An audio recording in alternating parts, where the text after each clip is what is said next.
In love with a married man. You think about me every day.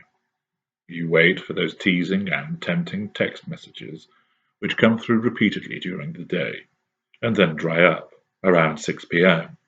when you know that I am home with her. Once in a while there might be a sudden text at 9 p.m. telling you that she has popped in the bath, and that I love you, I miss you, and I hate being apart from you. The text also warns you against replying, and therefore all you are able to do is touch the glowing screen and try to feel the sentiment behind these electronic messages of desire. How you cherish that period around 5:30 p.m. when every day we speak on the phone, just you and I. I am driving home from the office, and I use the half hour or so to regale you with my compliments and to issue those promises that perhaps one day I will be driving home to you. Whatever you are doing, you always ensure that you are available and your phone line is free in order to engage in this call. You now arrange social engagements to take place later, or you remain at your workplace ensconced in the office, appearing to be engaged in a business call, save that you smile far too much for something that is work-related.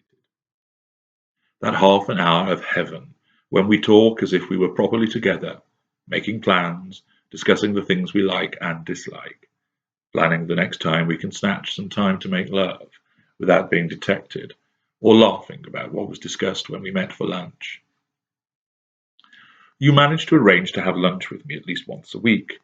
We deliberately choose a place that neither is likely to be recognized in, and we place ourselves around the corner and out of sight, hands held beneath the table, and then removed when the waiter nears us, just in case.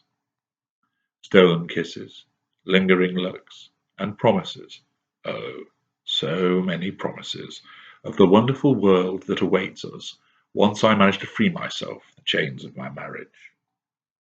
You listen carefully and attentively, showing the empathy for which you were chosen, as I make oblique references to my miserable home life. Each time you gently press for more information to enable you to understand what it is that I have to endure. What is it that I have to put up with, and what is it that has driven me into your arms? I try not to say too much at first. I do not want our 2 brief times together to be spoiled by my tale of woe, but your sympathetic ear proves irresistible, and I allow you to learn of the injustices that I suffer on a daily basis. We just do not get on any longer. She lost interest in me sexually 3 years ago. I am amazed I have lasted this long. Nothing I seem to do is good enough. No matter how hard I try, she always finds something to criticize. You listen and nod.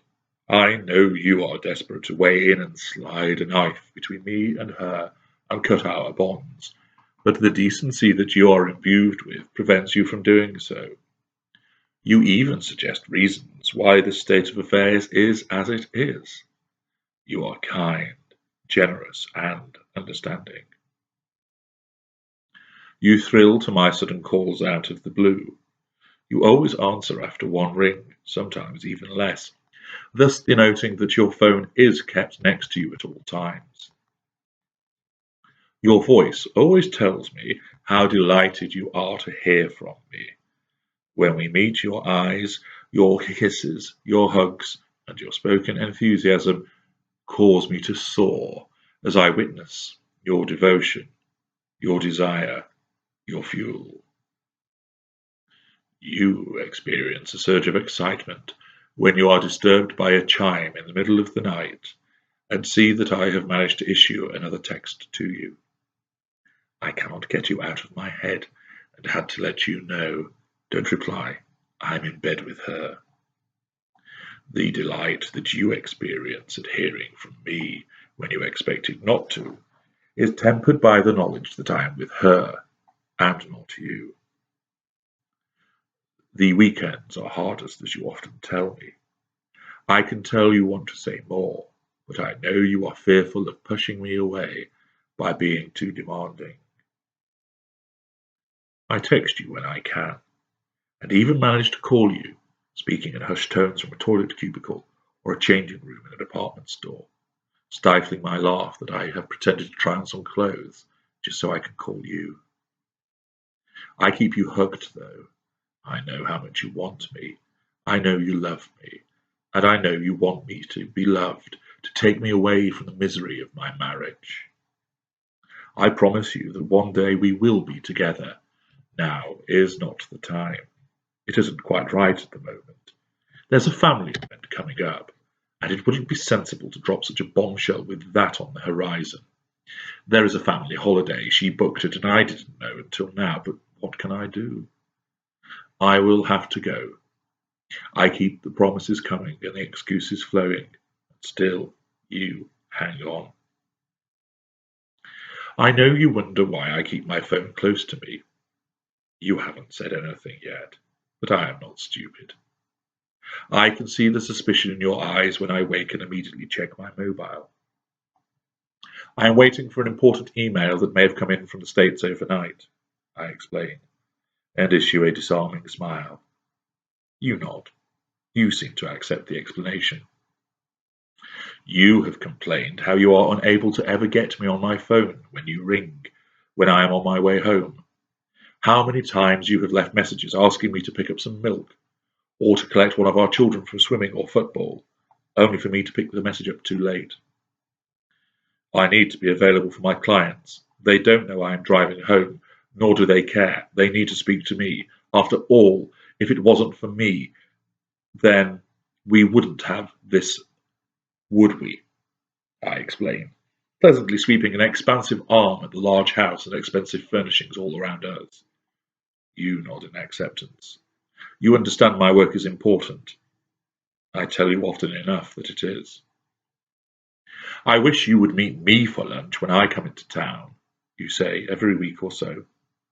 I kiss your forehead and tell you that I wish that I had the time to enjoy lunch with the woman that I love, but it is a sandwich and a bottle of fizzy water at my desk for me.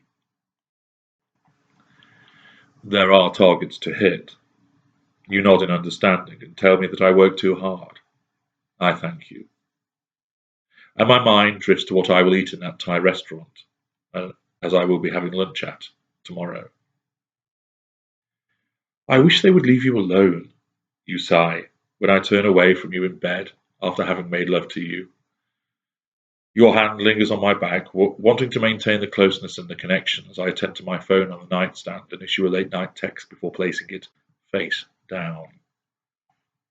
I know, but it saves waking up to a problem, I say, before turning back to you and kissing you as we nestle in our marital bed. I know you cherish our weekends together, where the demands of the working week intrude less on our domestic life.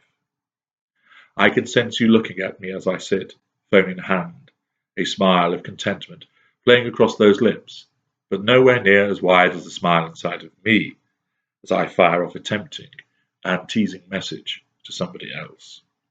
I'm just seeing if Dan is available for squash next week, Tuesday night, so I will be back late, I say across the room by way of explanation, opening up a gap in the week for someone other than you.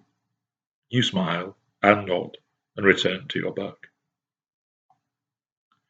I love you, I say suddenly, and you look up, the devotion and desire burning in your eyes, and it seems so familiar, almost making me say something, but the thought passes, and I wallow in the admiration and love that you send towards me. You have never ceased to do that. You do not know about her. She thinks she knows all about you. Neither of you really know what I am.